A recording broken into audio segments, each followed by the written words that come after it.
फिर से देखो मैं डोमेन वाला ही ले रहा हूं, जब भी डोमेन बोलेगा तो x की वैल्यू का हमें पता लगाना है कितना पॉसिबल वैल्यू होगा। देखो यहाँ पर fx है, ऊपर क्या है लॉग, नीचे क्या है ये। अब देखो मैं आपको कुछ कंडीशन जैसे बता रहा हूं, कोई भी रूट में होता है fx, तो आप कंडीशन कैसे दोगे, fx जो है 0 से बड़ा या ये होगा। कोई भी समझो कि अपॉन में है fx, तो मैंने क्या सिखाया कि जो नीचे डिनोमिनेटर है वो 0 को इक्वल नहीं होगा। समझ में आ रहा है। कोई भी साइन इनवर्स है x, तो मैंने क्या सिखाया कि साइन इनवर्स जो होता है -90 और +90 के बीच में होता है। अगर साइन ऑफ x है तो क्या होगा कि जो साइन x है वो -1 और 1 के बीच में होगा। अगर कोई लॉग में है, अगर कोई लॉग में है, लॉग fx है, तो क्या होगा, ये लॉग के बाद हमेशा पॉजिटिव नंबर होता है, 0 या 0 से ज्यादा रहेगा, ये याद रखना है। क्या याद रखना है कि लॉग के बाद कोई भी नंबर पॉजिटिव, याद करो लॉग के बाद इंटीग्रेशन में हम हमेशा ऐसे मॉड डालते थे। मैं आपको हमेशा बताता था कि लॉग के बाद निगेटिव नंबर नहीं लेने का, हमेशा पॉजिटिव, अगर निगेटिव है उसको पॉजिटिव कर दो। तो fx लॉग के बाद जो भी फंक्शन है पॉजिटिव होता है। तो ये सारे कंडीशंस हैं, ये क्या है कंडीशंस, ये तब काम आएंगे जब आपको डोमेन या तो रेंज निकालना होगा। तो डोमेन और रेंज के लिए ये बहुत जरूरी है। देखो बहुत सारी कंडीशंस मैंने दी यहाँ पर। अब देखो यहाँ पर ये डोमेन ऑफ डेफिनेशन बोला है ऑफ fx, तो इसमें भी हमें खेला करना है। क्या पर न्यूमरेटर है, न्यूमरेटर है और डिनोमिनेटर है, दोनों के लिए देखना होगा। न्यूमरेटर क्या है, लॉग के बाद देखो x+3 है, तो जो लॉग के बाद है वो 0 से बड़ा या इक्वल होगा।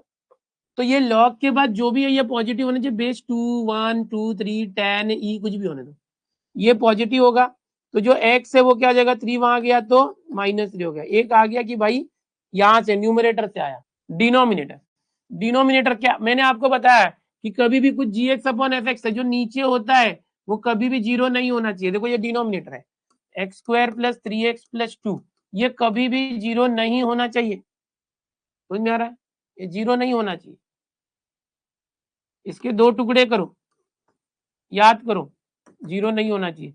ये 2 के दो टुकड़े, 2 1 जा 2, 2 + 1 3, तो +2 + 1 ये हो गया। x+2 is not equal to 0 और x+1 is not equal to 0।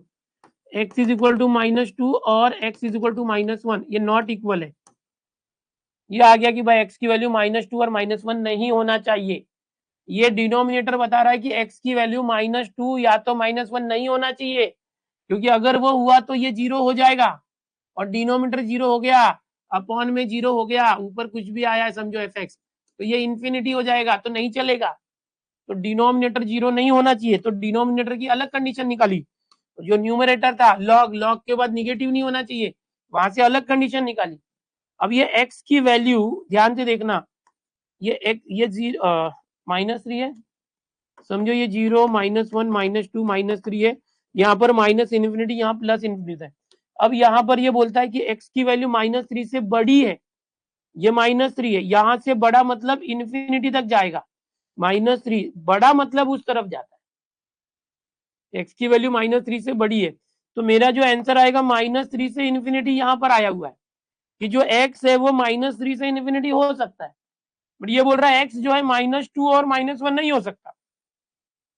तो final domain, final domain numerator denominator दोनों मिला के कि x की वैल्यू -3 टू इन्फिनिटी हो सकती है।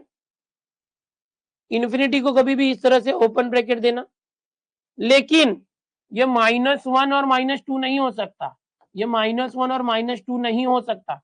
जो x है, जो x है -3 और इन्फिनिटी के बीच में होगा, बट ये -2 और -1 को छोड़ के बाकी सब, क्योंकि ये -1 -2 इसके डिनोमिनेटर को 0 करेंगे, तो ये आंसर आएगा जो ये है।